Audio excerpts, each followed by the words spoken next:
Did you know Sask Power has online tools that can help you understand how much energy you use? Let's take a moment to learn a little bit more about them.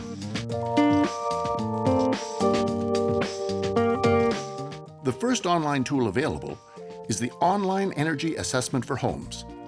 With it, you can gain a better understanding of your natural gas and power use and get tips to help you become as efficient as possible.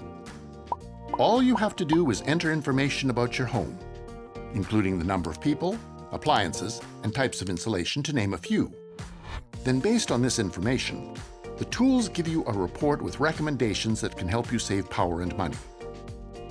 The Power Consumption Calculator lets you know how much power it takes to run your devices.